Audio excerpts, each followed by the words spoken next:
She believed she was the heroine of a great romance, the secret wife of a future emperor, and the woman who would save the crown prince. Yet she ended up as a corpse propped up with a stick in a carriage, smuggled through the night, and buried in a hole without a prayer. Her name was Baroness Mary Vetsera. How did a 17-year-old girl's dream of a royal fairy tale turn into the bloody spark that would eventually burn down the entire Austro-Hungarian Empire? That tragedy was inevitable. Mary was crushed between two worlds that could never be reconciled: the vibrant, romantic fantasy of her youth and the suffocating, rigid world that left her no escape but death. We must travel back to Vienna in the late 1880s. This was not merely a city, it was a theater. It was the glittering capital of the Habsburg Empire, a place of waltzes, coffee houses, and imperial grandeur. The Ringstrasse was lined with palaces that looked like wedding cakes, and the air was filled with the music of Strauss. But beneath this golden veneer, Vienna was a city of decay and desperate rigidities. It was a world ruled by an old man, Emperor Franz Joseph, who governed with an iron fist wrapped in protocol. In this world, who you were mattered far less than who your grandfather was. The aristocracy was divided by invisible but impenetrable walls. There was the First Society, the ancient families with bloodlines stretching back to the Crusades. And then there was the Second Society, the bankers, the industrialists, the new money. Mary Vetsera was a child of this Second Society, and that distinction defined her entire existence. Born on March 19, 1871, Mary was the daughter of Baron Albin Vetsera, a diplomat, and Helene Baltasi. Her mother, Helene, was the driving force of the family. The Baltasis were incredibly wealthy, a Greek Levantine banking family that had bought their way into the nobility. They had the money to buy the finest clothes, the most expensive horses, and the grandest houses, but they could not buy the one thing they craved most: the genuine respect of the high court. Mary grew up in a household that was essentially a gilded cage of ambition. From the moment she could walk, she was groomed for one purpose: to marry up. Her mother looked at Mary's dark exotic beauty, her soulful oriental eyes, and her luscious figure that matured early, and saw a ticket to the inner circle of the court. Mary was educated at the Institute for Daughters of the Nobility, a place designed to turn lively girls into obedient, decorative wives. But Mary was not made for obedience. Those who knew her described her as a court Lolita, a girl who possessed an innocent seductiveness that was dangerous in such a repressed society. She was vibrant, impulsive, and hopelessly romantic. While other girls dreamed of stable marriages to counts or dukes, Mary dreamed of something far more volatile: passion. She read novels that spoke of all-consuming love, the kind of love that burned brighter than duty. She walked through the Prater Park, her eyes scanning the carriages of the royals, feeling a profound disconnect between the shallow social climbing her mother forced upon her and the deep, dramatic yearnings of her own heart. She wanted to be a heroine in a great story, not knowing that history had cast her as a victim in a tragedy. Parallel to Mary's world of social striving was the lonely, tormented world of Crown Prince Rudolf. If Mary was the light, eager, young, and naive, Rudolf was the darkness. At 30 years old, the heir to the throne was a man breaking apart. He was brilliant, liberal, and deeply sensitive, trapped in a role he hated. Rudolf despised the conservative clerical politics of his father, the emperor. He dreamed of a modern Europe, of a federalized empire that respected its many nationalities, but he was powerless, kept away from all real influence by a father who viewed him as a failure. By 1888, Rudolf was a ghost haunting his own palaces. His arranged marriage to Princess Stephanie of Belgium had turned into a nightmare of mutual loathing. Stephanie was dull, dutiful, and unimaginative, everything Rudolf was not. He sought escape in alcohol, in morphine to dull his chronic pain, and in a string of meaningless affairs. But his physical health was deteriorating. He suffered from gonorrhea, which he had likely transmitted to his wife, rendering her infertile and destroying his hopes for a male heir. He was coughing, plagued by headaches and consumed by a dark depression.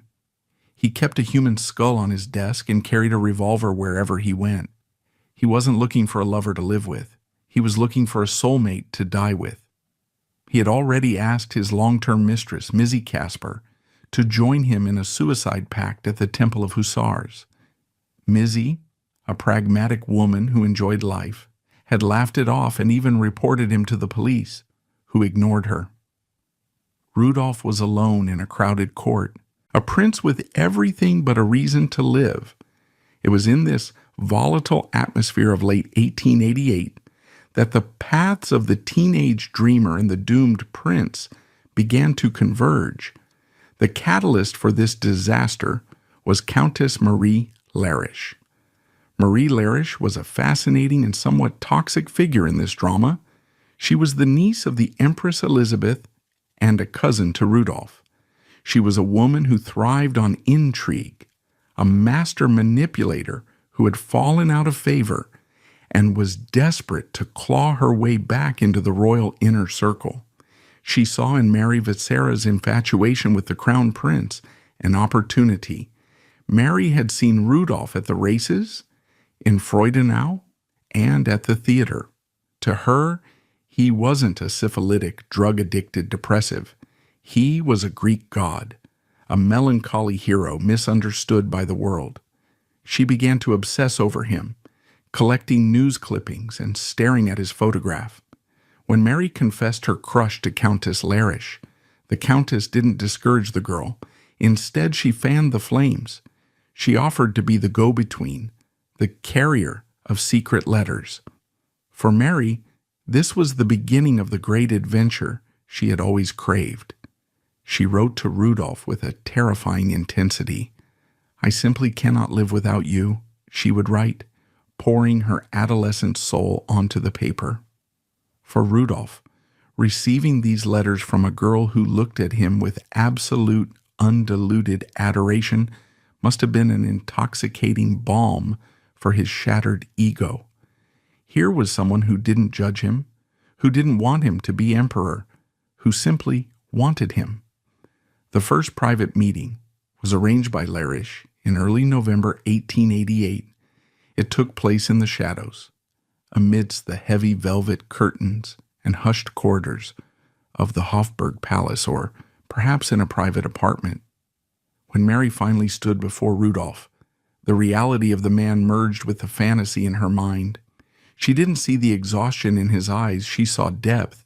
She didn't smell the stale scent of brandy and tobacco. She smelled power and tragedy. For Rudolf, Mary was a burst of life in his gray existence. She was fresh, untouched by the cynicism of the court, and her devotion was absolute. But even then, in the early days of their affair, the dynamic was fatally skewed. Mary was falling in love. Rudolf was finalizing his exit strategy. As the winter of 1888 set in, the affair intensified. It moved from innocent admiration to a dangerous clandestine romance. Mary began to take risks that would have ruined her reputation instantly had they been discovered. She would slip away from her mother's watchful eye, aided by the conniving Countess Larisch, who would cover for her under the guise of shopping trips or dress fittings. They would meet in cabs driven by Bratfish, Rudolf's loyal personal coachman, who would drive them through the foggy streets of Vienna while they huddled together in the back. In these stolen moments, Rudolf began to test Mary. He spoke to her of death, of the burden of his crown, of the impossibility of their happiness in this world, And Mary, blinded by the romance of martyrdom, listened. She told him she would do anything for him. "To serve you is my only desire," she whispered. She did not realize that service, in Rudolf's mind, required the ultimate sacrifice. The pressure on Mary was immense. She was living a double life. At home, she was the dutiful daughter, preparing for the upcoming carnival season, trying on ball gowns and practicing her French. But in her heart, she was the secret consort of the future emperor. She felt superior to the people around her, believing she held a secret that elevated her above the petty social climbing of her mother. However, the cracks were beginning to show. In January 1889, a few weeks before the end, Mary was seen at a reception at the German embassy. She saw Princess Stephanie, Rudolf's wife, across the room. Instead of lowering her eyes as protocol dictated, Mary stared at the crown princess with a look of defiant triumph. It was a shocking breach of etiquette, a moment of hubris that signaled Mary was losing her grip on reality. She believed that love conquered rank. She was wrong. Meanwhile, Rudolf's world was collapsing. His conflict with his father reached a breaking point during a violent argument in late January. The emperor had heard rumors of the affair, or perhaps of Rudolf's political indiscretions involving Hungarian separatists, and threatened him. Rudolf realized he had no future. The liberal reforms he dreamed of would never happen. His body was failing him. The only thing he had left was control over his own end. And now he had a companion. He had found the one soul in Vienna foolish enough and loving enough to go with him into the dark. On January 26, 1889, a heated confrontation occurred between Mary and her mother, Hélène, who had begun to suspect the depth of the scandal. Hélène found a cigarette case that belonged to Rudolf in Mary's possession. There was screaming, tears, and threats to send Mary away to a convent or to travel abroad immediately. For Mary, this was the catalyst. The threat of separation from Rudolf was worse than death. She fled to her room and wrote a frantic letter to the prince. She told him she could not bear to be taken away. She was ready. The trap was set not by enemies, but by the twisted logic of their own desperation. Rudolf replied with a summons. He told her to meet him. They were going to Mayerling. It was not framed as a suicide pact initially to her face, perhaps, but as an escape, a place where they could finally be alone. But the carriage that waited for Mary Vetsera on that cold January morning was not taking her to a romantic getaway. It was a hearse in disguise, waiting to carry a girl who had barely begun to live toward a destiny that would silence her voice for a century.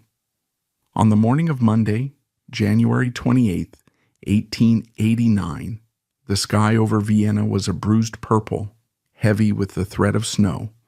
In the Vetsera household, the air was thick with tension following the explosive arguments of the weekend.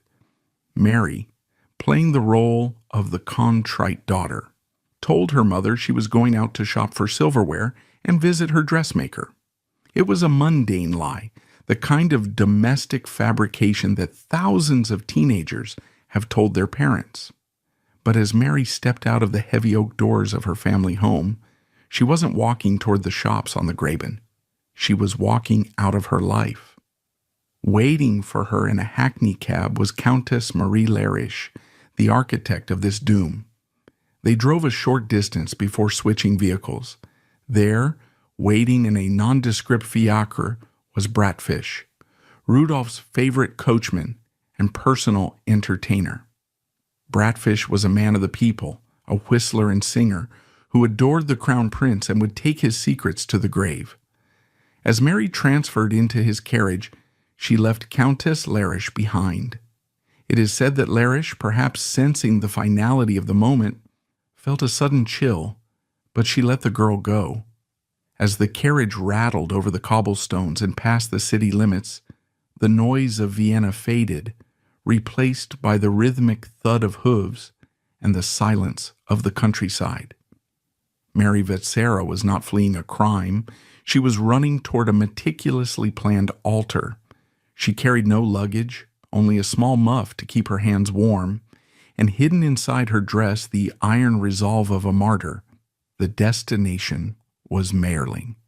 Located about 20 miles southwest of Vienna, Mayerling was not a palace. It was a hunting lodge, a masculine, somewhat austere retreat nestled deep in the Hellenental Valley. It was a place of guns, antlers, and isolation, surrounded by dense woods that were excellent for hunting boar and stag. Rudolf loved it because it was far from the prying eyes of the Habsburg protocol. But on this day, the lodge felt less like a sanctuary and more like a tomb waiting to be sealed. When they arrived, the lodge was quiet. Rudolf had arranged for a small shooting party for the next day to maintain appearances. His guests, Count Joseph Hoyos and his brother-in-law, Prince Philip of Coburg, were expected to arrive later. This meant Mary had to be a ghost. Upon arrival, she was whisked quickly into Rudolf's private apartments on the ground floor. For the next 48 hours, she would exist in the shadows of the lodge, hidden from the servants and the guests, a secret kept behind locked doors. We can only reconstruct the atmosphere of those final hours through the fragments of evidence left behind. Tuesday, January 29th, was a day of surreal duality. Outside the heavy wooden doors of Rudolf's suite, the business of the empire and the hunt continued. Count Hoyos and Prince Philip arrived, expecting to hunt. Rudolf pleaded a heavy cold, an excuse to avoid joining them in the freezing woods, and an excuse to stay in his room with Mary. While the men were out hunting in the snow, believing the crown prince was resting, Rudolf and Mary were engaging in a long, dark communion. It was during this time that the Mayerling letters were likely written. For over a century, historians could only guess at Mary's state of mind. Was she coerced? Was she pregnant and desperate? Was she drugged? The discovery of her original farewell letters in a bank vault in 2015 shattered the theories of coercion. Her handwriting was firm, her tone almost ecstatic. She wrote to her mother, Hélène, "Dear mother, forgive me for what I have done. I could not withstand love. In accordance with him, I want to be buried beside him in the cemetery of Alain. I am happier in death than in life." To her sister, she bequeathed her best dresses and jewelry, discussing the distribution of her worldly goods with the casual practicality of someone packing for a holiday. There is a terrifying clarity in these letters. This was not a girl trembling in fear.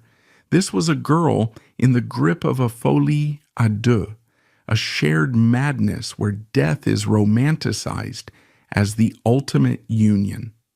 She believed she was performing a noble act, saving her prince from a world that didn't understand him. As evening fell on the 29th, the atmosphere in the lodge grew heavy. The winter night closed in around the valley, the trees standing like black sentinels against the snow. Inside, Rudolf ordered a dinner of pheasant and wine. He asked Bratfish to entertain them. In a scene that seems lifted from a Gothic novel, the coachman sat in the room with the doomed lovers, whistling popular Viennese tunes and yodeling soft, melancholic songs. Mary sat by the fire, listening, perhaps holding Rudolf's hand. Rudolf, usually so restless, was described as eerily calm. He wrote letters, too, to his wife, to his mother, and a long political testament. But notably, he wrote no letter to his father, the emperor. It was the final silent insult of a son who felt completely unheard. The decision had been made. The pistols were ready. They were the standard service revolvers of the army, cold steel that Rudolf knew well. The plan was precise. They would not die simultaneously. Rudolf, the soldier, would have to kill the woman he loved, watch her die, and then turn the weapon on himself. It required a level of detachment that is chilling to contemplate. Around midnight, Rudolf told Bratfish to stop singing. The coachman was dismissed. The heavy door clicked shut, locking the world out for the final time. What happened in the early hours of January 30th, 1889, in that candlelit room remains the intimate secret of the dead, but forensics tell a grim story. Sometime before dawn, Mary Vetsera lay down on the bed. She likely arranged her hair and dress, wanting to look beautiful in death. She placed a flower in her hands. She did not struggle. There were no defensive wounds found on her body later. She trusted him implicitly. Rudolf took his revolver, sat by her side, and placed the muzzle against her left temple. Crack.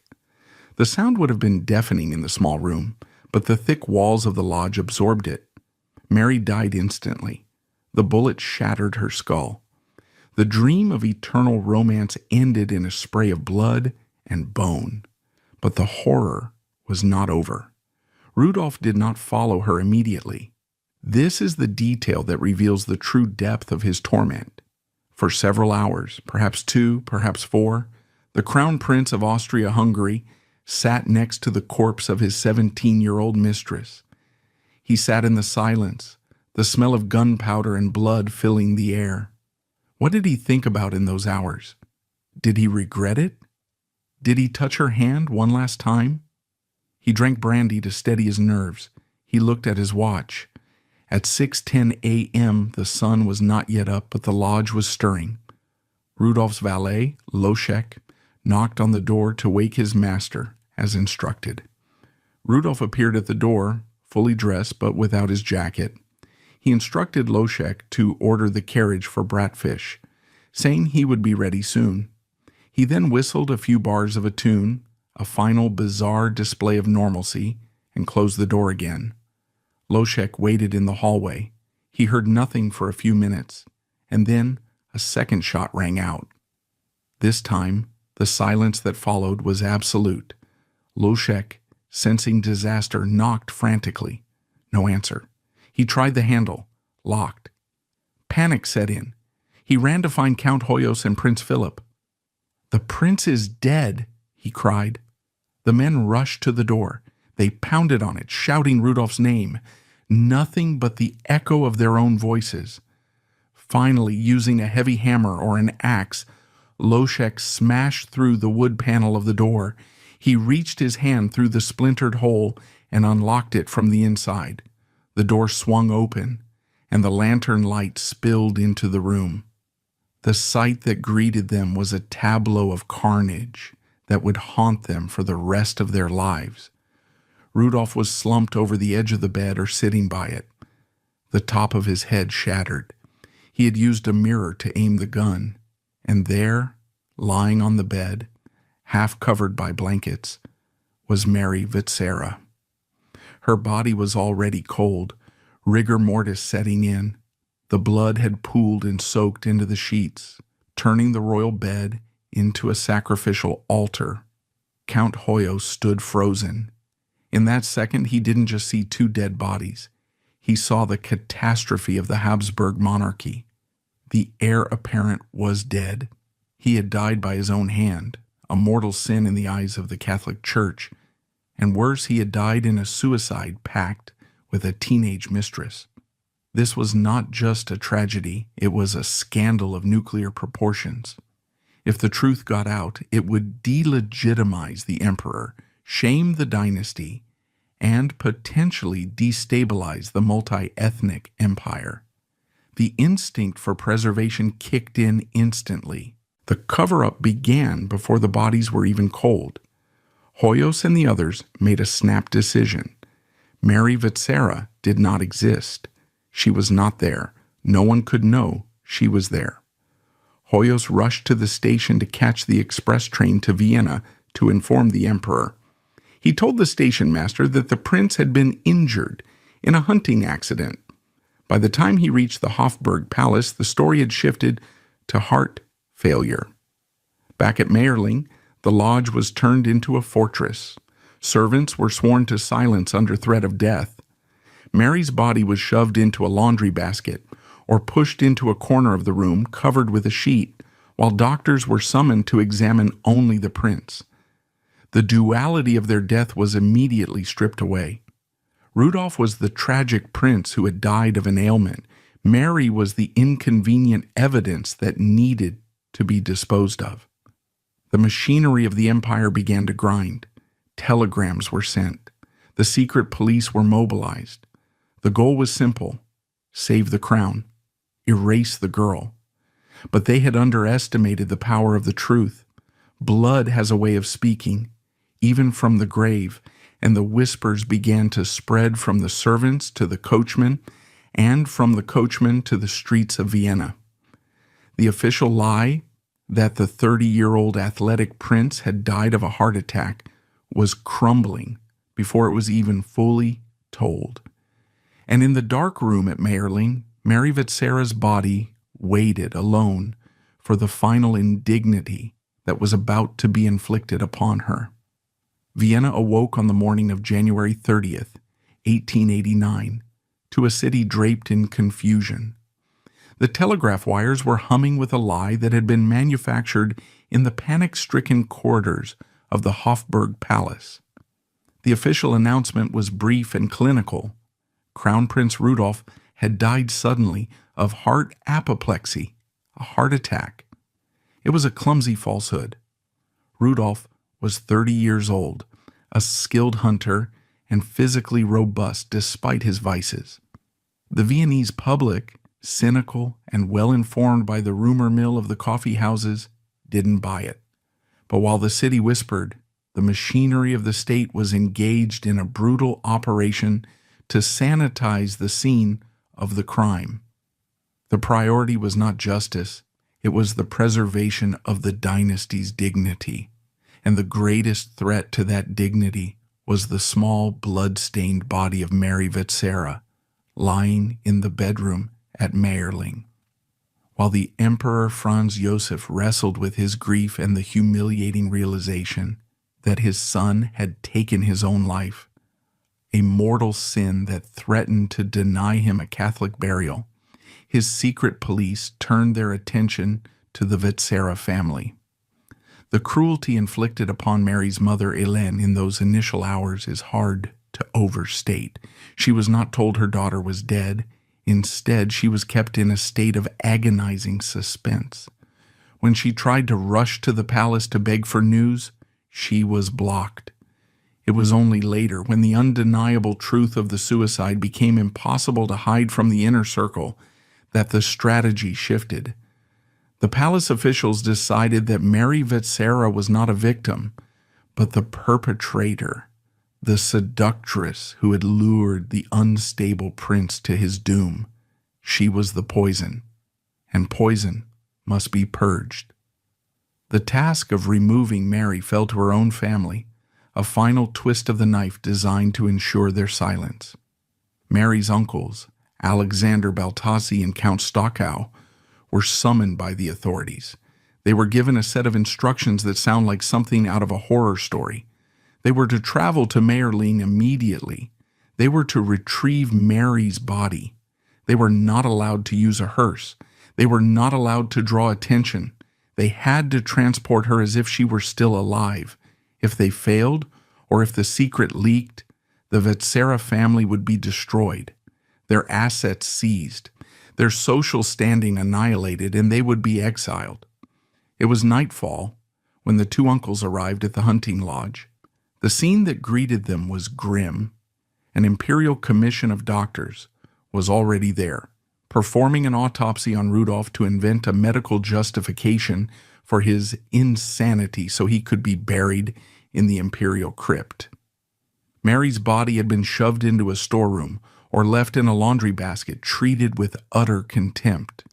The rigor mortis had set in, freezing her limbs into the position in which she had died. What followed is perhaps the most macabre sequence in royal history. To transport Mary without arousing the suspicion of the villagers or the guards stationed around the perimeter, her uncles had to dress the corpse.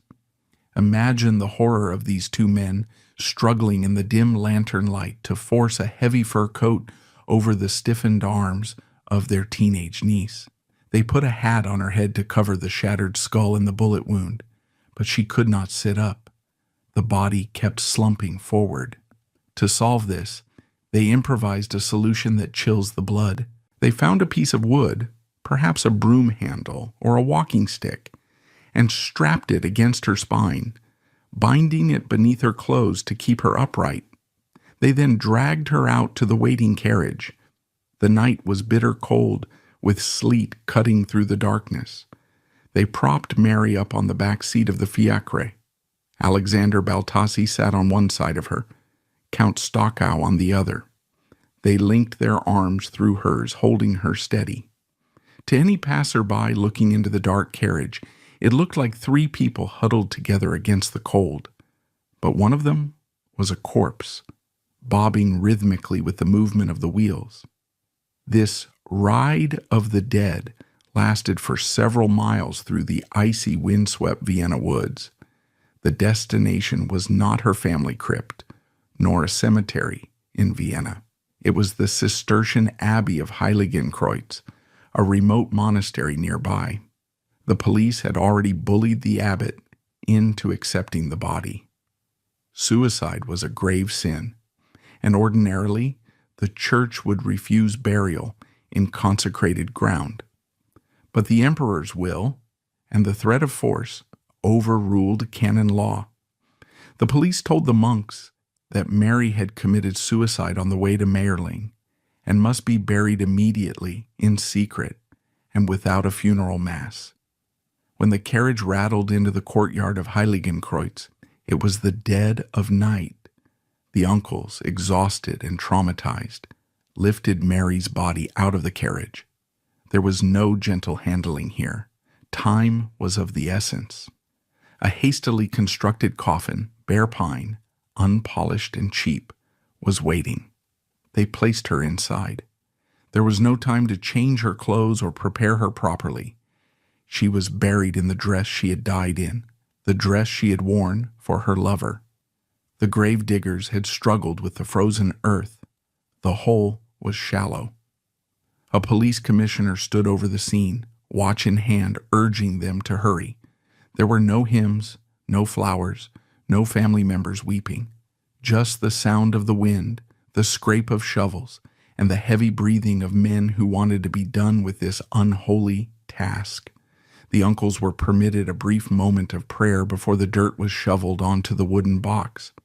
Back in Vienna, the cover-up was solidifying into official history.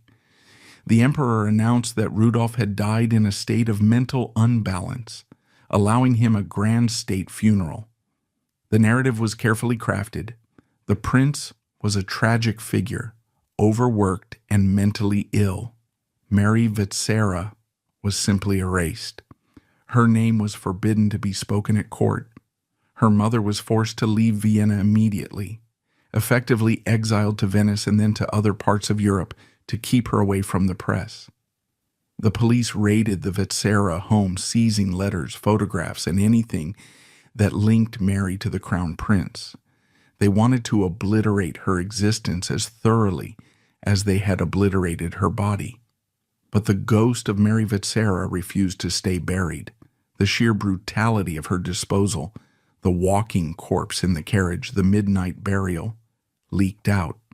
The coachman, Bratfish, though loyal, could not stop the whispers of the other servants. The monks at Heiligenkreuz, disturbed by what they had been forced to do, wrote entries in their private journals. The silence the emperor demanded was imperfect. While Rudolf lay in the Capuchin crypt in a magnificent bronze sarcophagus, surrounded by the emperors of old, receiving the prayers of the nation, Mary lay in a patch of dirt in the woods, unmarked and unmourned. But in a twist of irony, this attempt to erase her only fueled the legend. By denying her a story, the Habsburgs turned her into a mystery. By denying her a proper grave, they turned Heiligenkreuz into a shrine for the romantic and the curious. The weeks turned into months, and the months into years. The Vetsera family tried to move on, but the shadow of Mayerling was long. Helene Vetsera, Mary's mother, was a broken woman. She had lost her daughter, her social standing, and her home, but she possessed a fierce, quiet rage. She wrote a defense of her daughter, a small pamphlet titled Mayerling, The Facts, trying to correct the lies that painted Mary as a villain. It was suppressed, confiscated, and destroyed by the police. But she kept writing, kept fighting for the one thing the empire denied her, the right to grieve. As the 19th century bled into the 20th, the silence around Mary's grave began to crack. The empire that had killed her was itself dying, rotting from the inside just as Rudolf had predicted. The secrets of 1889 began to surface, not through official admission, but through the slow erosion of imperial power. And as the world marched toward the Great War, a war sparked by the assassination of the man who replaced Rudolf as heir, Mary Vetsera waited in the dark earth. She was not done with history yet. Her rest would not be peaceful. In fact, her body would suffer indignities in death that rivaled the tragedy of her life, proving that even the grave could not protect her from the obsessions of the living. For decades, the grave in the Heiligenkreuz Abbey remained a site of quiet pilgrimage and uneasy silence. While the Habsburg Empire crumbled under the weight of the First World War, a cataclysm sparked ironically by the assassination of the man who took Rudolf's place as heir, Archduke Franz Ferdinand, Mary Vetsera lay in the cold ground of the Vienna woods. The empire that had tried to erase her was gone, swept away by the tides of history in 1918. The censors were gone. The secret police were disbanded.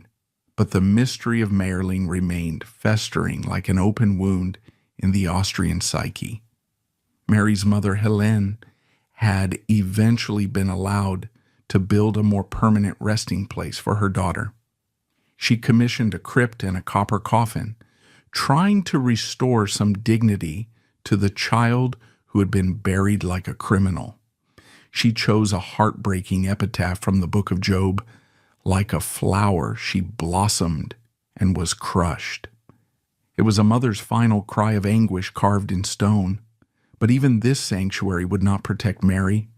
The violence that defined her end seemed to cling to her remains, inviting chaos long after her breath had left her body. The first violation came in 1945. As the Second World War drew to a bloody close, the Soviet Red Army swept through Austria, pushing back the Nazis.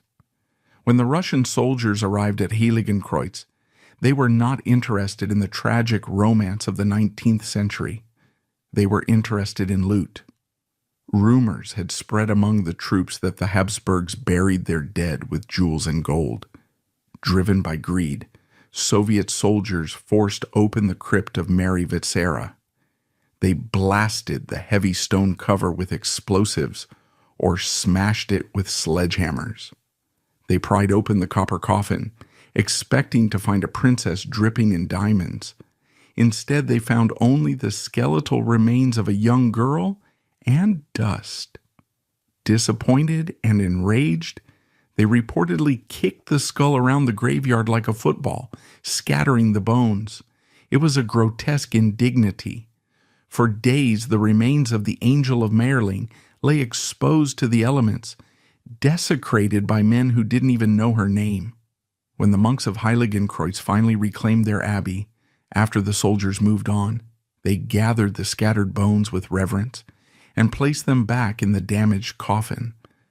They repaired the crypt as best they could, sealing it once more, but the damage was done. The sanctity of the grave had been breached, and with it, the certainty of what lay inside. In 1959, a young physician named Dr. Gerd Haller was present during another renovation of the tomb. He was given a rare opportunity to inspect the remains. What he saw, or claimed to see, added a new layer of conspiracy to the legend. Haller observed the skull and noted something shocking. He claimed there was no bullet hole. If Mary Vetsera had been shot in the head by Rudolf, as the history books claimed, where was the exit wound? Haller theorized that perhaps she hadn't been shot at all. Perhaps she had died of a botched abortion or had been beaten to death in a struggle. His theory, though controversial and lacking rigorous forensic proof at the time, ignited a firestorm. Was the suicide pact a lie? Was Mayerling actually a murder scene covered up by a suicide story? The mystery slept again until the early 1990s, when the story took a turn so bizarre it defies fiction. By 1991, the Mayerling Incident was over a century old, yet it still obsessed amateur historians. One such man was Helmut Flatzel, a furniture dealer from Linz who had spent his life consumed by the riddle of Rudolf and Mary. He was convinced that the official story was a fabrication, and that the only way to find the truth was to examine the bones himself. On July 8, 1991, under the cover of darkness, Flatzel committed a crime of obsession. He drove to Heiligenkreuz, just as Mary's uncles had done a century before, but instead of burying a body, he was there to steal one. With the help of two accomplices, he used a car jack to lift the heavy granite slab covering the crypt. He slid the copper coffin out, opened it, and removed the skeletal remains of Mary Vetsera. He put the bones in his car and drove them to his home. For over a year, the grave at Heiligenkreuz stood empty, and no one knew. The monks prayed over a vacant tomb. Meanwhile, in a suburban house in Linz, a furniture salesman was conducting his own private forensic examination on the stolen remains of a baroness. Flatzel had the bones examined by experts, trying to find the missing bullet hole or evidence of poison. It wasn't until late 1992, when the police received a tip-off and realized the grave had been disturbed, that the theft was discovered. The news was a sensation. "The body of Mary Vetsera stolen," screamed the headlines. Flatzel, realizing the net was closing in, panicked. He didn't destroy the bones, he surrendered them. In 1993, the remains were handed over to the authorities. But before they could be returned to the ground, the legal system and historians saw a unique opportunity. Since the body was already disinterred, why not settle the mystery once and for all? The remains were sent to the Legal Medical Institute in Vienna for a full forensic analysis. This was the first time science, not rumor, would speak for Mary Vetsera. The examination was led by Professor Walter Rabel. The world waited. Would they find poison? Would they find a bludgeoned skull? The findings released to the public were a masterclass in forensic storytelling. The skeleton was indeed that of a female, aged approximately 17 to 18 years. Her growth plates were not fully fused, confirming her youth, but the most chilling discovery was on the skull. There was a bullet wound. The bullet had entered the left temple and exited behind the right ear. This trajectory was crucial. Crown Prince Rudolf was right-handed. For a right-handed man to shoot a woman in the left temple while sitting next to her is awkward, though not impossible. It suggested Mary might have turned her head away at the last second. Or perhaps, and this was a darker theory, she had held the gun herself, or Rudolf had stood in a specific position to execute her. Furthermore, the analysis debunked the myth of the battered body. There were no signs of broken bones from a struggle, nor were there signs that her uncles had broken her spine to prop her up in the carriage back in 1889. The horror of the carriage ride was real, but they hadn't physically snapped her back. The rigor mortis had likely just made it incredibly difficult. But the skull told another story, one of long-term suffering. The analysis revealed traces of the trauma the bones had suffered after death. The cracks and chips consistent with the Soviet soldiers kicking the skull in 1945. It was a heartbreaking realization. Mary Vetsera had suffered more violence as a skeleton than she ever had as a living woman. In October 1993, a second funeral was held. This time it was not a secret midnight affair. The media was present. The monks chanted the Requiem Mass. Mary Vetsera was placed in a new coffin, her bones carefully arranged, and lowered back into the earth at Heiligenkreuz. The crowds watched, believing that this was the final chapter. The mystery of the bullet was solved. The body was back, surely. Now she could rest. But history has a way of keeping its biggest secrets for last. Just when the world thought the file on Mayerling was closed, a discovery was made in 2015 that would change everything again. It wouldn't come from a grave or a forensic lab, but from the dusty archives of a bank vault. A voice from the past that had been waiting 126 years to be heard. History is usually written by the victors, and in the case of Mayerling, the victors were the Habsburgs, who sought to silence a teenage girl. For 126 years, Mary Vetsera was a character in other people's stories, a seductress to the court, a victim to her family, a romantic heroine to the public. She had no voice of her own. Her original farewell letters were believed to have been destroyed by her mother in a panic or confiscated by the emperor's secret police in 1889. Historians relied on copies of copies or hearsay to reconstruct her final thoughts. But in July 2015, the archives of the Scholler Bank in Vienna yielded a discovery that can only be described as a historical miracle. It began as a mundane administrative task. Archivists were clearing out old safety deposit boxes that had been dormant for decades. In the dusty silence of the vault, they found a leather portfolio.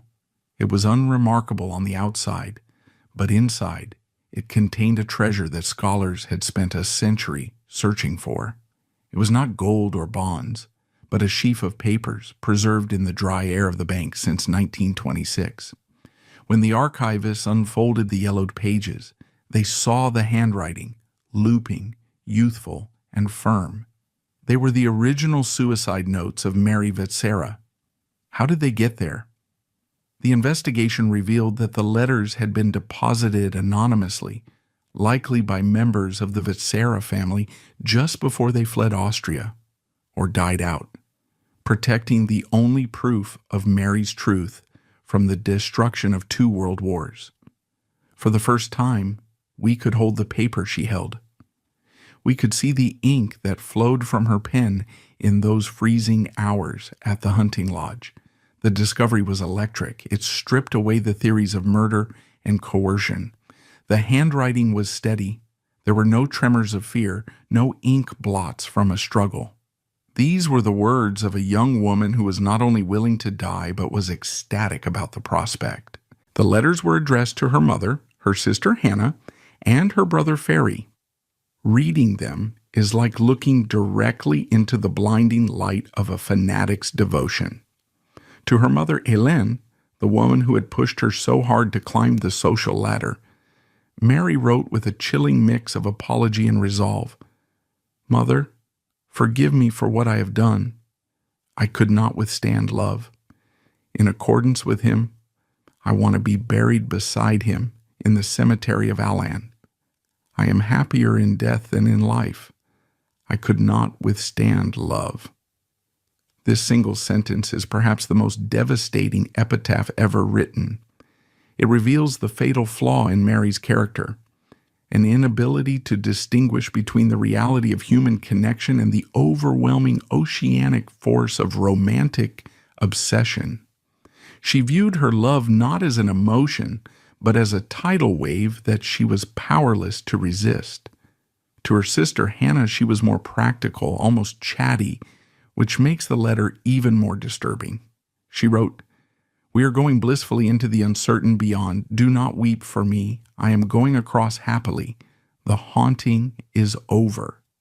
She then proceeded to bequeath her fur boa and her jewelry, listing items with the casual demeanor of someone giving away clothes before a long holiday. This banality of death confirms that Mary was in a state of deep dissociation. She had detached from the reality of the world, the pain she would cause, the physical horror of a bullet, and was living entirely in the fantasy she and Rudolf had constructed.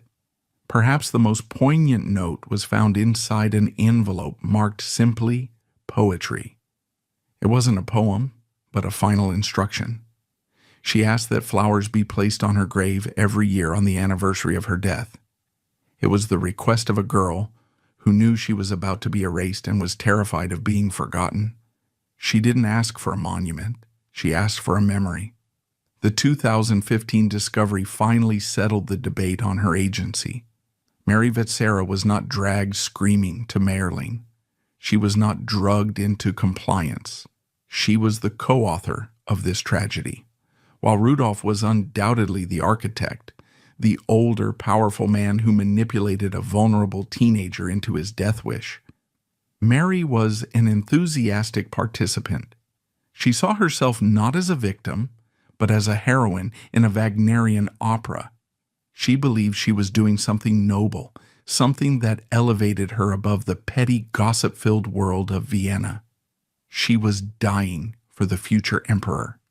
In her mind, this act made her his true wife, more than Princess Stephanie ever could be. This revelation forces us to view Mary with a new complexity. She was a victim, yes, a victim of grooming, of a repressive society that gave women no outlet for their passion other than marriage or scandal, and of her own family's ambition. But she was also a powerful force. Her yes to Rudolf changed history. If she had said no, if she had been frightened and run away, Rudolf might still have killed himself, but he would have done so alone, or perhaps not at all. By agreeing to the pact, she validated his despair. She gave him the permission he needed to pull the trigger. The letters also cast a harsh light on the failure of the adults around her. Her mother, who ignored the warning signs. Countess Larish, who treated the affair as a game. And the court, which saw her as disposable. The letters are a damning indictment of a society that valued appearances over human life. Mary wrote that she was happier in death, a statement that should break our hearts.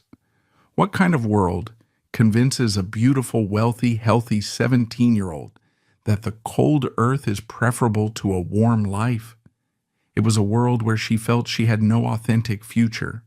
She was too new money for the royals, too noble for the commoners, and too passionate for the stiff decorum of the age. With the letters now in the Austrian National Library, Mary Vetsera has finally reclaimed her narrative. She is no longer just the body in the basket or the skeleton in the stolen coffin. She is a voice. She is a girl who loved too much and thought too little, a teenager who made a permanent decision based on a temporary feeling.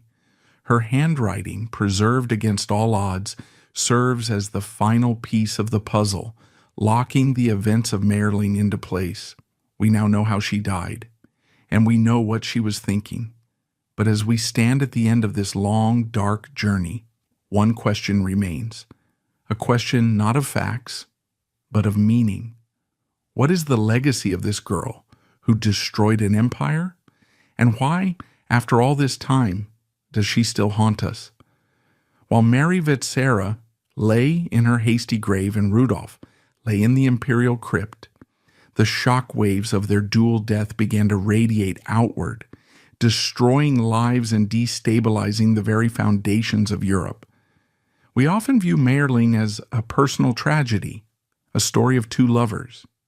But in reality, it was a political earthquake.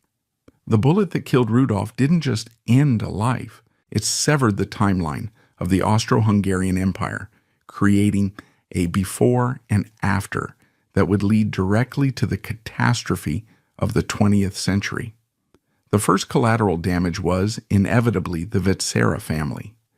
The empire needed a scapegoat, and Helene Vetsera, Mary's mother, was cast in the role of the villain.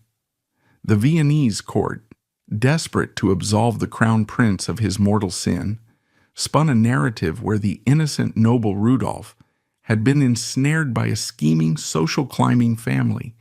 The retribution was swift and brutal. Aline was socially annihilated. The very aristocracy she had spent her life trying to impress now turned their backs on her with unified cruelty. She was shunned in the streets. Her invitations were returned unopened, and her name was struck from guest lists. But the punishment went beyond social ostracism. The emperor's officials seized her personal papers, ransacked her home for evidence, and effectively forced her into exile. She lost her daughter, and then she lost her home. The Vetsera fortune, built over generations of banking, began to dissolve under the weight of legal battles and the cost of maintaining a life in exile. Aline spent the rest of her life wandering Europe, a ghost in black mourning weeds, trying desperately to publish her side of the story, only to be silenced by imperial censors. She died in 1925, having lost everything: her child, her status, and her peace. The Vetsera family name, once a symbol of rising ambition, became a synonym for scandal and ruin.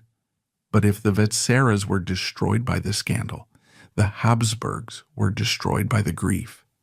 Empress Elizabeth, the famous Sisi, was never the same after Mayerling. Already a fragile and elusive figure, the death of her only son broke her completely. She blamed herself for his mental instability, seeing her own tainted Wittelsbach blood in his veins. She retreated further into isolation, wearing only black for the rest of her life, traveling aimlessly from country to country, a phantom empress trying to outrun her sorrow. Her distance from the emperor grew into a chasm. The emotional center of the monarchy had collapsed. 10 years later, in 1898, Sisi herself would be assassinated by an anarchist in Geneva. Another violent death in a dynasty seemingly cursed. However, the most profound consequence of Mayerling was political. To understand this, we must look at the man who died. Crown Prince Rudolf was not just a prince, he was the great liberal hope of the empire. He was an intellectual who despised the anti-Semitism and rigid conservatism that was rotting the empire from within. He favored a federalized state, giving more autonomy to the Hungarians and the Slavs. He was pro-science, anti-clerical, and friends with Jewish journalists. Had Rudolf lived to become emperor, he likely would have steered Austria-Hungary toward a constitutional monarchy, similar to Britain. He might have modernized the state, eased the ethnic tensions, and prevented the alliances that dragged the world into war. With Rudolf dead, the line of succession shifted violently to the right. The new heir was the emperor's younger brother, Archduke Karl Ludwig, who soon died, passing the claim to his son, Archduke Franz Ferdinand. Franz Ferdinand was the antithesis of Rudolf. He was reactionary, short-tempered, and deeply unpopular. He lacked Rudolf's charisma and his liberal vision. While Rudolf wanted to embrace the future, Franz Ferdinand wanted to freeze the past. His rise to the position of heir apparent set the empire on a collision course with destiny. The Slavic populations of the empire, who had looked to Rudolf as a savior, now looked at Franz Ferdinand with suspicion and hatred. The hope for internal reform died at Mayerling. This is the butterfly effect of Mary Vetsera's love affair. It is a chilling chain of causality.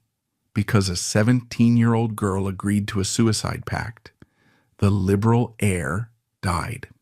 Because the liberal heir died, a conservative heir took his place. Because the conservative heir took his place, nationalist tensions boiled over in the Balkans. And because those tensions boiled over on June 28, 1914, in Sarajevo, Gavrilo Princip fired 2 shots at Archduke Franz Ferdinand. Those shots in Sarajevo were the direct echo of the shots in Mayerling 25 years earlier. The assassination of Franz Ferdinand triggered the alliance systems, launching World War I. That war destroyed the Austro-Hungarian Empire, the Ottoman Empire, and the Russian Empire. It killed millions, redrew the map of the world, and set the stage for the rise of fascism and communism. It is a staggering thought. The blood-soaked trenches of the Somme, the fall of the Romanovs, the rise of Hitler, all of these cataclysms can trace a faint spectral line back to a hunting lodge in the Vienna woods. If Mary Vetsera had stayed home that day, if she had been afraid, if she had said no, Rudolf might have lived. And if Rudolf had lived, the 20th century might have been a century of peace rather than a century of war. The irony is crushing. Mary Vetsera thought she was dying for love. She thought she was participating in a private, intimate tragedy. She had no idea that her romantic death was actually the first casualty of a world war that hadn't started yet. She was the small stone that started the avalanche. By the time the empire officially dissolved in 1918, Mary had been in her grave for nearly 30 years. The palaces where she had danced were turned into government offices or museums. The Emperor Franz Joseph, the man who had tried so hard to cover up her death, died in 1916, leaving his crumbling throne to a young grandnephew who would reign for only 2 years. The mighty Habsburg dynasty, which had ruled Europe for 6 centuries, evaporated like mist. But Mary remained. While the statues of the emperors were toppled and the maps were redrawn, the legend of the star-crossed lovers grew. The public, weary of war and politics, latched onto the romanticized version of the story.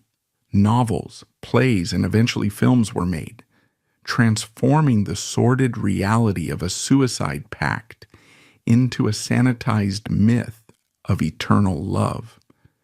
The real Mary, the girl who wrote about bequeathing her fur boa, the girl whose skull was kicked by soldiers, was lost behind the veil of fiction.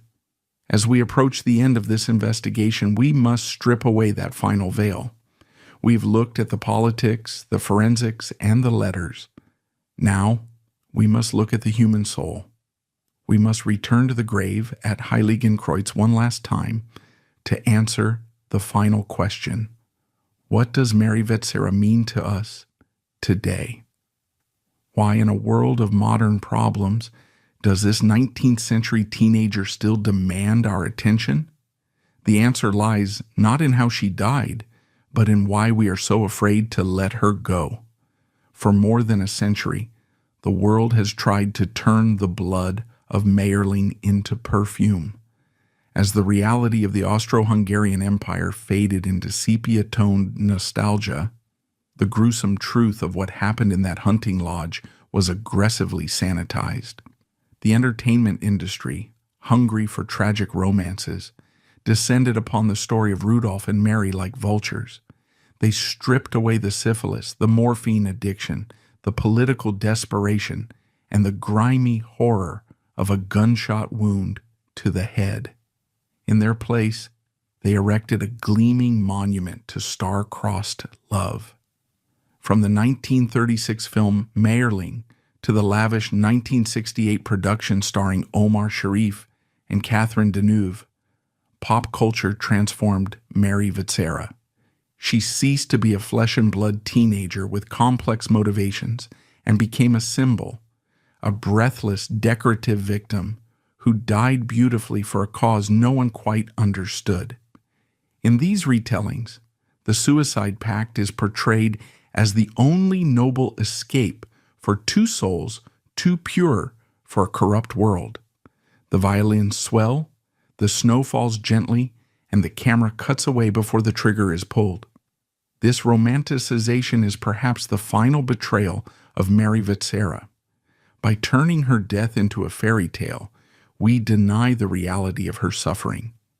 The Mayerling myth teaches us that there is something glamorous about self-destruction.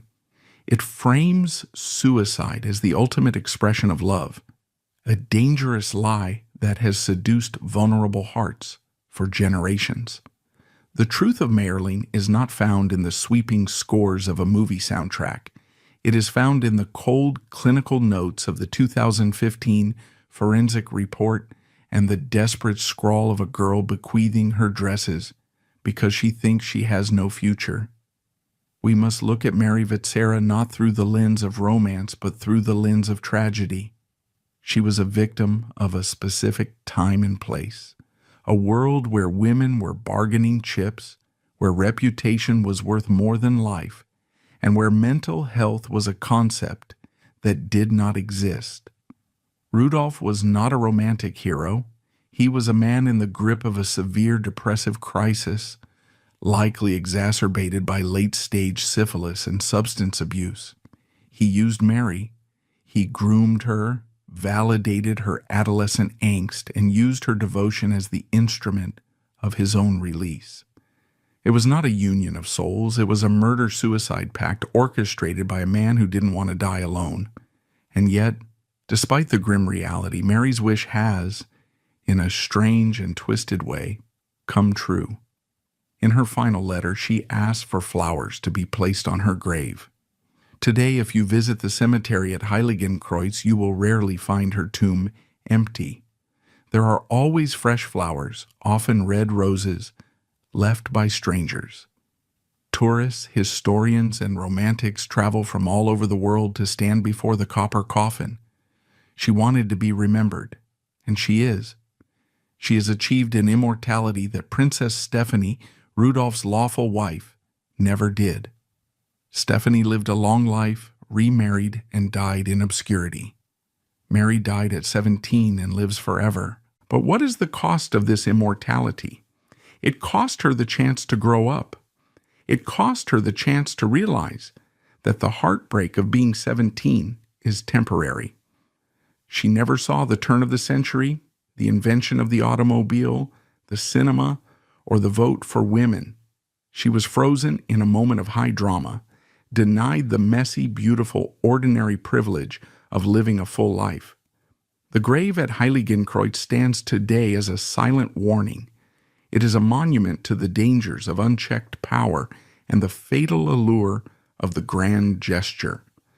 The cemetery is quiet, surrounded by the same tall pines that witnessed the carriage ride of her uncles as they propped up her corpse in the dark.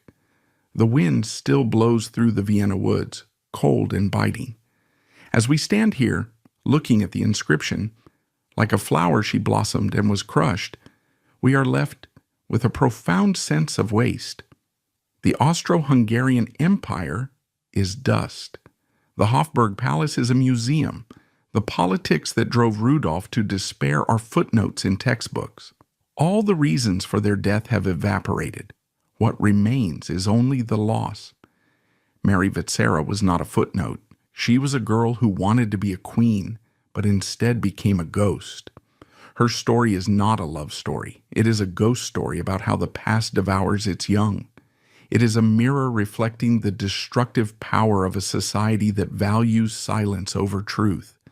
In the end, the silence of Mayerling was broken not by the roar of cannons in World War I, but by the quiet voice of a teenage girl emerging from a bank vault 126 years later, reminding us that she was real. She lived, she loved, and she was lost, and perhaps that is the only tribute she ever really needed.